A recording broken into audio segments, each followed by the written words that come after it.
Buenas noches. Bien, como vieron, el tema de hoy le puse ser agradecido con Dios nos fortalece. Es bueno ser agradecidos con Dios. Digo, y no nada más con Dios, sino con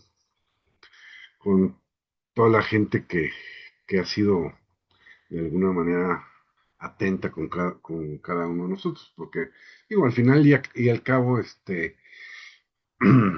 dice la Biblia que toda buena dádiva y todo don perfecto desciende de lo alto del Padre de las Luces. Y aunque Dios puede estar usando una persona para bendecirnos, pues no nos quita nada el ser agradecidos con la persona que se está dejando usar por Dios, porque al final, pues, decidió ser obediente a Dios. Y bueno, quiero empezar también con una historia muy interesante aquí de Segunda de Reyes, del capítulo 3. Voy a leer desde el verso 9 en adelante. Eh, Creo que comentamos la vez pasada cómo después del hijo de Salomón, creo que se llamaba Roboam, que había dos, Jeroboam y Roboam, uno de esos dos. Según yo es Roboam. Con Roboam se divide el reino de Israel en dos, ¿sí? Queda el reino de Judá y el reino de Israel. Y para estas fechas, donde estamos en la lectura que vamos a tener a continuación, ya está dividido el reino y hay dos reyes, está el rey de Judá y el rey de Israel. Entonces empiezo por el verso 9, Segunda Reyes 3, verso 9. Dice, salieron pues el rey de Israel, el rey de Judá y el rey de Edom, y como anduvieron rodeando por el desierto, 7 días de camino les faltó agua para el ejército y para las bestias que lo seguían. Entonces el rey de Israel dijo, que ha llamado Jehová a estos tres reyes para entregarlos en manos de los moabitas. Mas Josafat dijo, no hay aquí profeta del Señor para que consultemos al Señor por medio de él.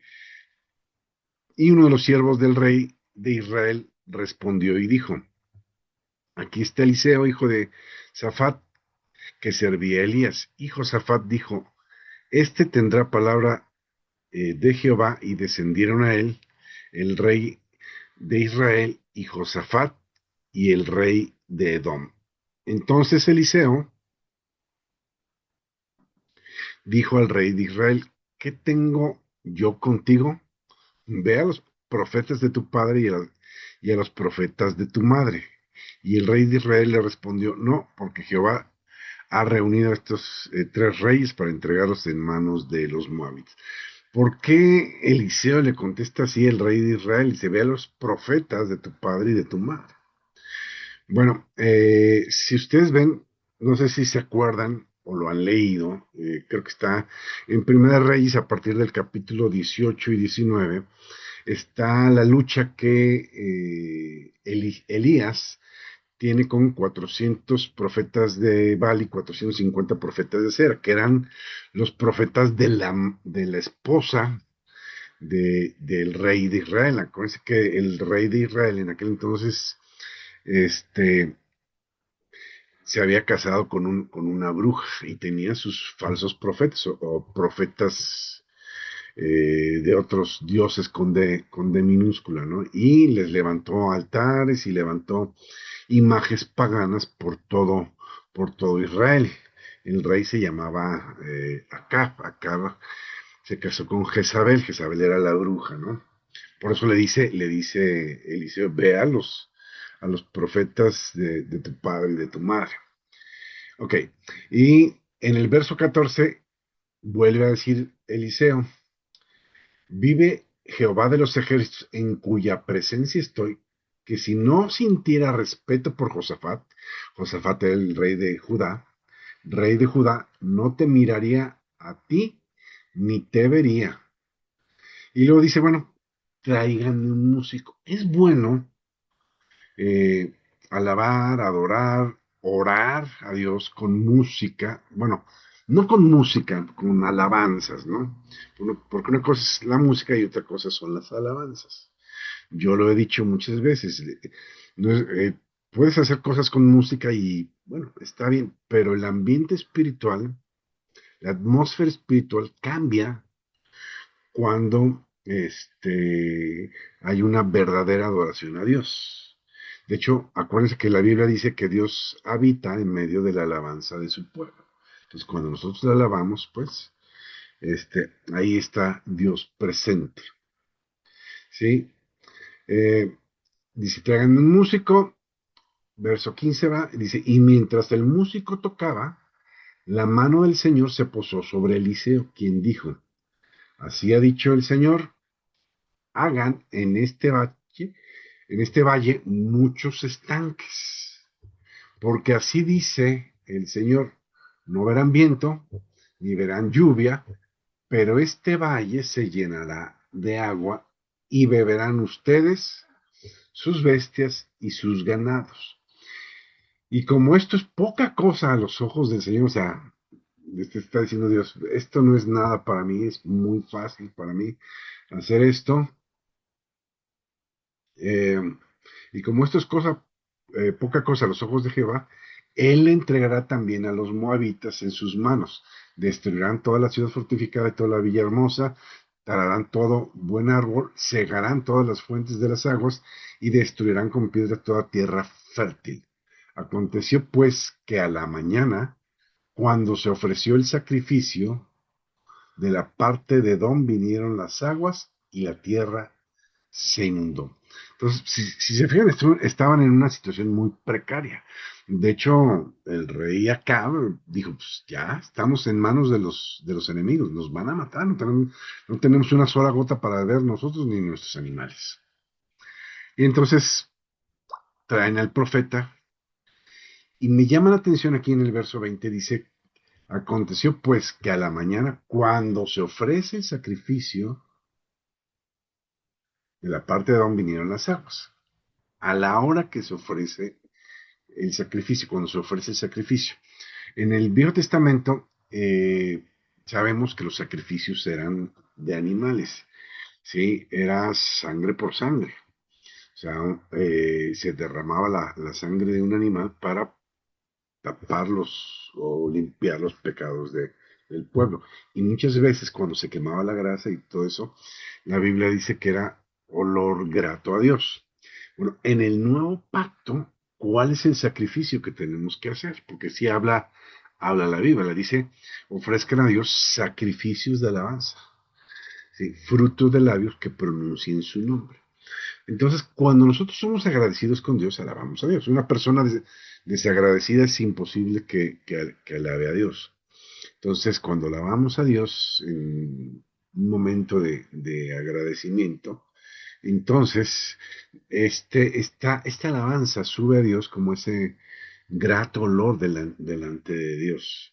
Y hemos visto y hemos oído muchos testimonios de mucha gente que así como estos que estaban pasando un mal momento, y empezaron a alabar a Dios. Y yo sé que a veces en los momentos difíciles lo menos que te dan ganas es de alabar a Dios. Cuando estás en un momento difícil, a lo mejor tienes ganas de llorar, de tirarte a la cama, no sé, de tirarte al piso, pero de alabar a lo mejor no dan ganas. Por eso David le dice a su alma, ¿sí? ¿Se acuerdan en los salmos? Alma mía, alaba a Jehová. O sea, no tengo ganas, pero alábalo, tienes que alabarlo. Y cuando alabas a Dios, cosas pasan. Miren, vamos a leer en Romanos 4, del verso 18 al 22, y estamos hablando aquí también de Abraham. Abraham fue agradecido con Dios. Abraham dio gloria a Dios y su cuerpo se fortaleció físicamente, ¿no? Vamos a leer Romanos 4, 18 del 18 al 22. Dice, y creyó en esperanza contra esperanza. ¿Quién creyó? Pues Abraham. Para llegar a ser padre de muchas naciones. ¿Se acuerdan que Dios le cambió el nombre de Abraham a Abraham Abraham significa padre de multitudes o padre de muchas naciones. Y dice que él creyó en esperanza contra esperanza, porque pues aparentemente a los ojos físicos parecía que ya estaba todo eh, acabado. O sea, la promesa que Dios le había hecho aparentemente ya no había llegado y de hecho la esposa ya se había resignado, ¿no?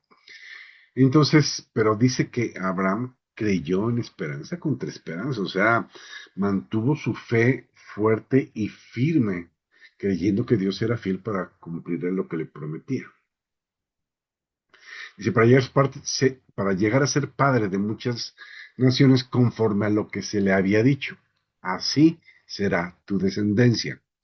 Verso 19. Y su fe no se debilitó al considerar su cuerpo que estaba ya como muerto, o sea, ya tenía 90 y tantos años. La esposa estéril y él pues ya a los 99 años pues ya no podía concebir tampoco, ¿no? Por la edad.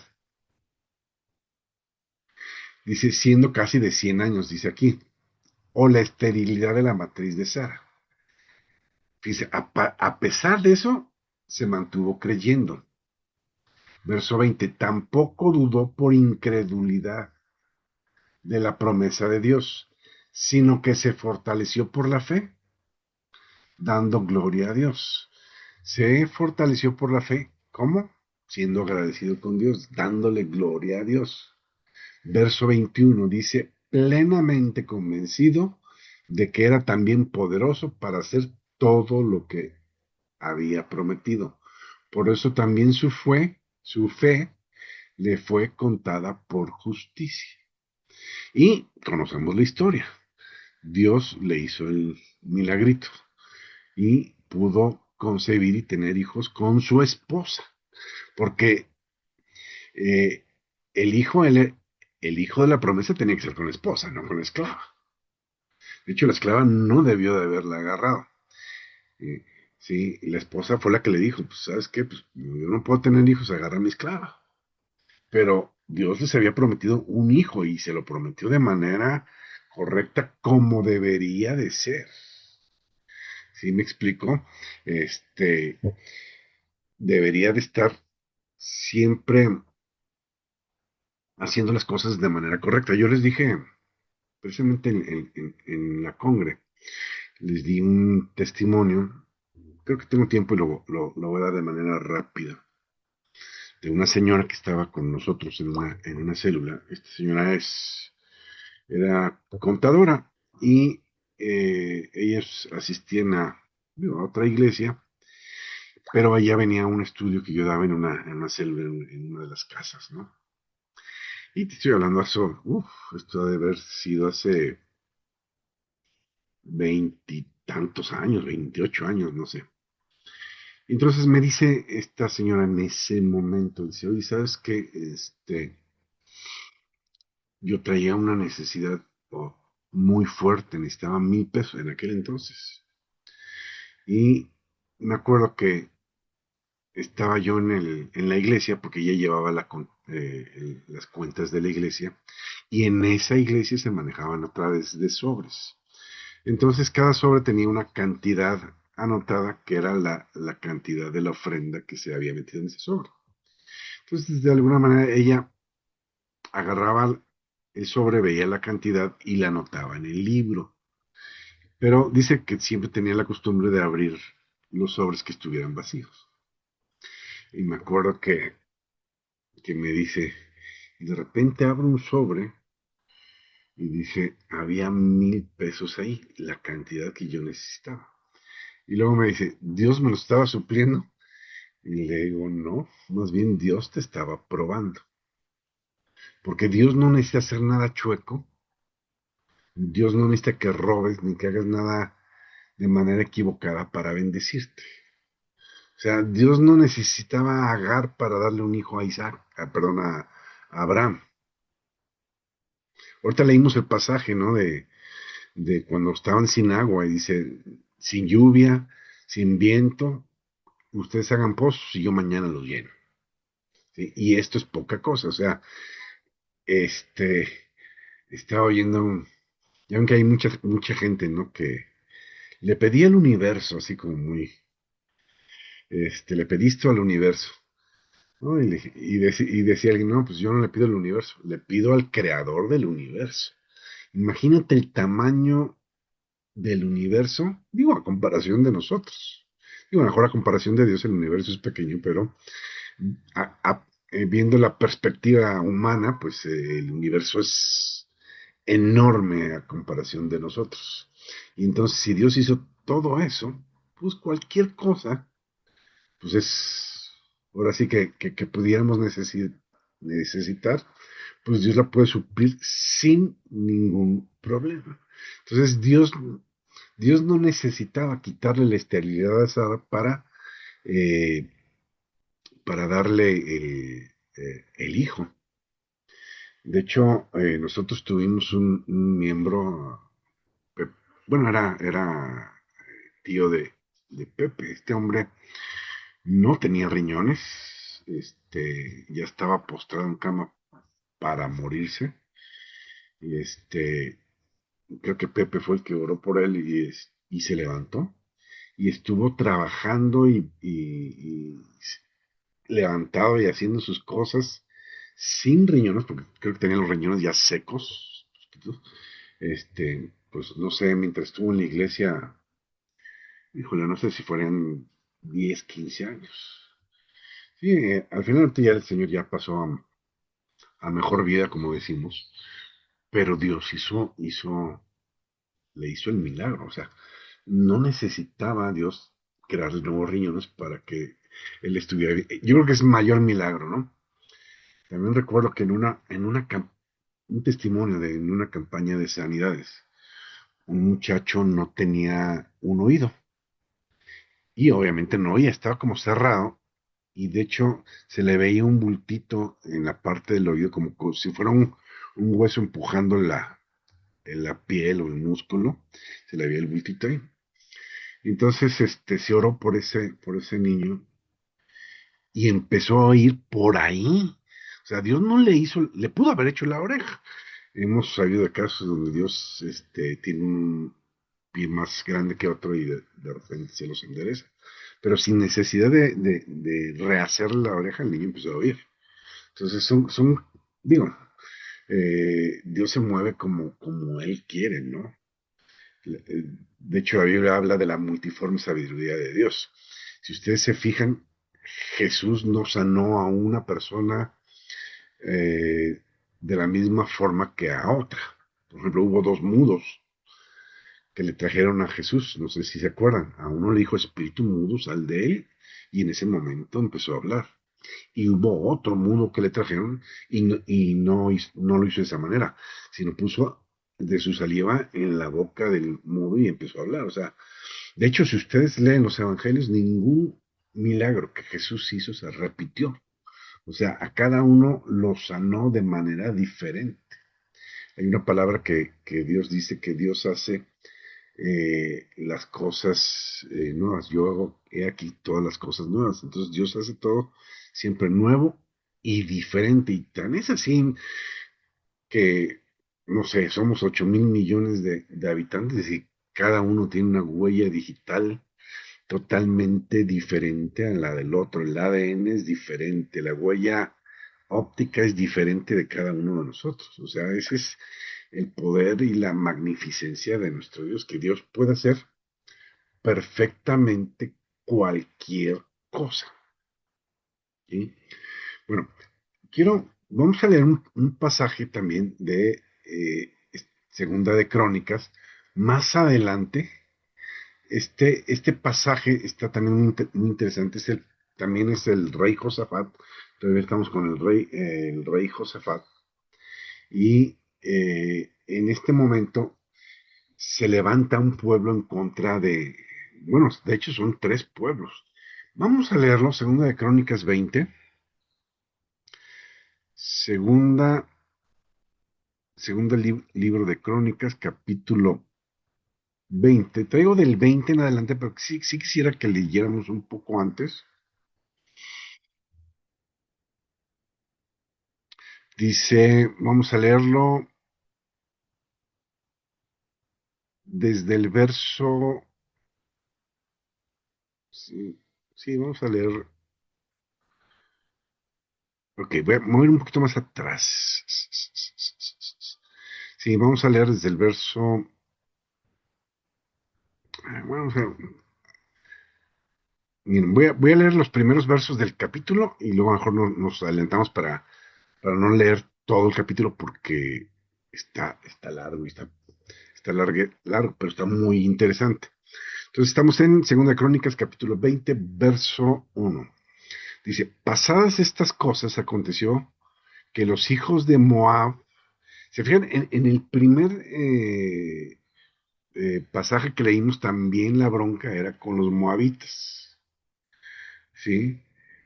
Dice, de Moab y de Amón, los hijos de Moab y de Amón, y con ellos otros de los amonitas vinieron contra Josafat a la guerra. O sea, de repente se les ocurrió, se juntaron ellos, se echaron unas copas, yo creo que los tres reyes, y dijeron, pues vamos a darle chicharrón a Josafat y a todo su reino. Verso 2. Y acudieron algunos y dieron aviso a Josafat diciendo, contra ti viene gran multitud del otro lado del mar y de Siria, y aquí están en Asesón Tamar, que es en Gadí. Entonces él tuvo temor y Josafat humilló su rostro para consultar a Jehová e hizo pregonar ayuno a todo Judá. Fíjense, eso está muy interesante porque se juntan tres pueblos. Aquí dice una gran multitud contra el rey. Y obviamente pues, le llegó temor, pero hizo lo indicado.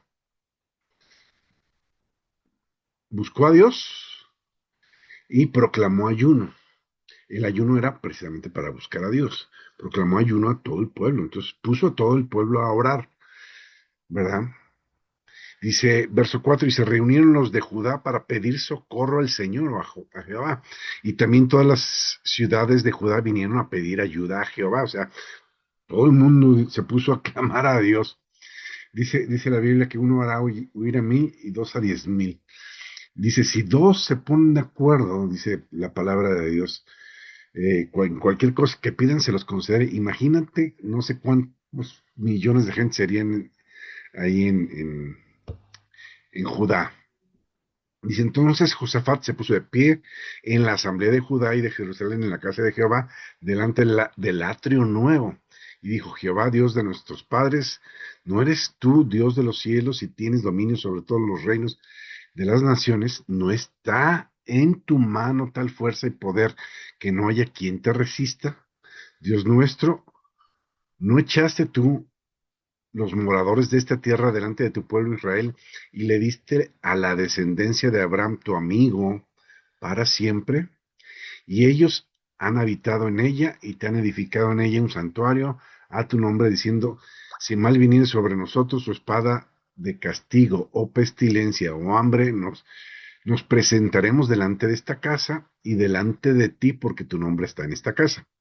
Y a causa de nuestras tribulaciones clamaremos a ti y tú nos oirás y nos salvarás. Ahora pues, aquí los hijos de Amón y de Moab, los del monte de Seir, a cuya tierra no quisiste que pasase Israel cuando venía de la tierra de Egipto, sino que se apartase de ellos y no los destruyeses, he aquí nos dan el pago viniendo a arrojarnos de la heredad que tú nos diste en posesión. Oh Dios nuestro, no los juzgarás tú, porque nosotros no hay fuerza contra tan grande multitud que viene contra nosotros. No sabemos qué hacer y a ti volvemos nuestros ojos. A esto le llamamos humillarse delante de Dios, ¿sí? Es postrarse delante de Dios reconociendo que nosotros no podemos. Y entonces él le dice, pues no sabemos qué hacer. ¿Cuántas veces no hemos estado nosotros en esta situación? Y le puedes decir, Señor, traigo bronconón, mi hijo anda en malos pasos, no me quiere escuchar, ya no sé qué hacer, ¿no? O tenemos problemas matrimoniales, padre, y no tengo la menor idea qué hacer, ¿sí? es válido. Aquí lo vemos. Señor, no sé qué hacer. Necesito de tu ayuda. Ayúdame, Dios. Verso 13 dice, y todo Judá estaba de pie delante del Señor con sus niños y sus mujeres y sus hijos. O sea, también los niños estaban ahí. ¿Sí?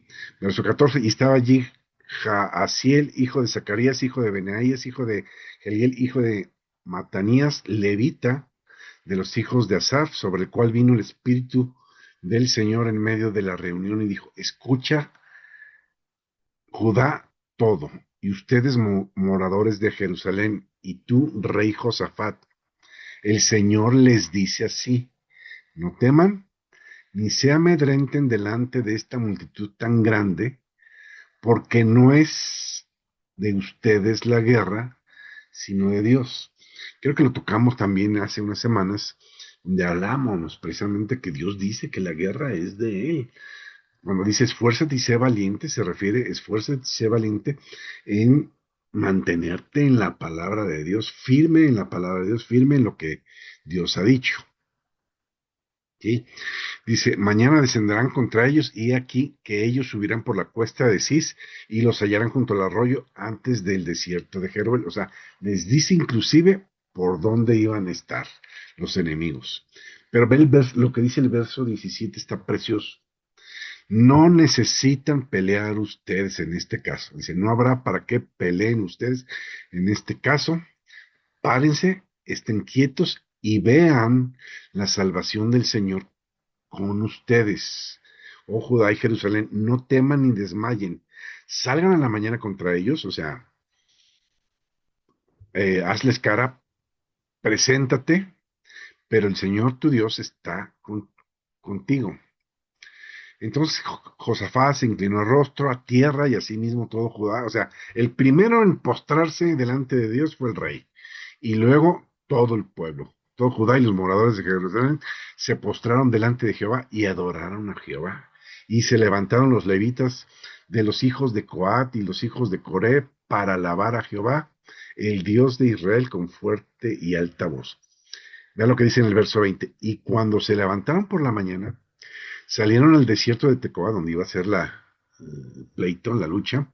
Dice, y mientras ellos salían, Josafat, el rey, estando de pie, dijo, escúchame, oh Judá y moradores de Jerusalén, crean en el Señor su Dios y estarán seguros. Crean a sus profetas y serán prosperados. Y ha habido consejo con el pueblo, puso a algunos que cantasen y alabasen al Señor. O sea, ¿cómo estaban peleando? ¿Cómo se pararon frente a sus enemigos? Con los instrumentos de música. Puso algunos que cantasen y alabasen al Señor vestidos de ornamentos sagrados, mientras salía la gente armada y dijesen, glorifiquen o den gracias y gloria al Señor, porque su misericordia es para siempre. Y esto está precioso, esta palabra, su misericordia es para siempre. Nosotros podemos estar cayendo todo el tiempo, pero la misericordia de Dios no se acaba para nosotros. ¿Sí? Dios tiene misericordia, misericordias eternas, dice en otras partes, para cada uno de nosotros. Vean lo que dice el verso 22. Y cuando comenzaron a entonar cantos de alabanza, el, o sea, ¿cuándo empezó a hacer algo Dios? ¿Cuándo empezó a obrar Dios? En cuanto empezaron a alabarlo. Empezaron a alabarlo y Dios actuó.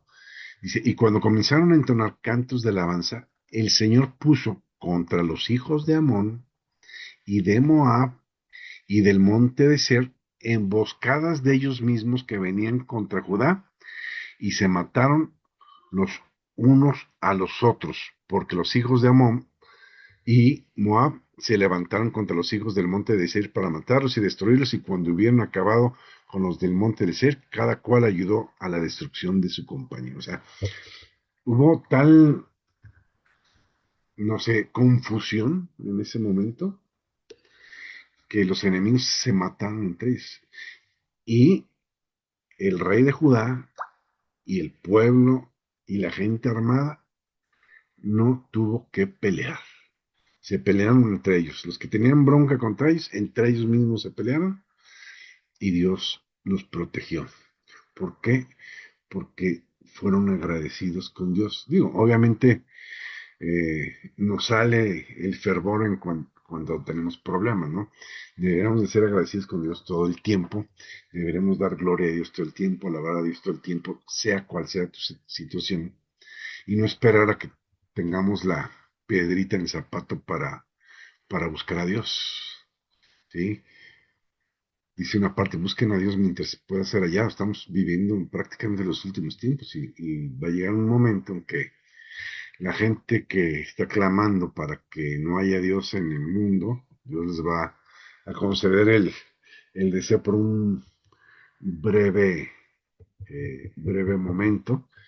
No nos vamos a meter en el estudio de la escatología o de la gran tribulación, pero es momento de estar con Dios, sea cual sea, porque también dice la Biblia que a los que amamos a Dios todas las cosas cooperan o ayudan para bien. Entonces podemos estar pasando un mal momento, pero al final Dios sabrá sacar de ello una enseñanza o algo que nos haga más fuertes, que nos fortalezca. Lo único que necesitamos estar siempre es con un corazón agradecido delante de Dios. Bueno, quiero terminar con esto y darles gracias a todos y cada uno de ustedes por haberse conectado. Nos vemos la siguiente semana, si Dios lo permite. Y vamos a hacerlo como siempre, vamos a terminar con una oración.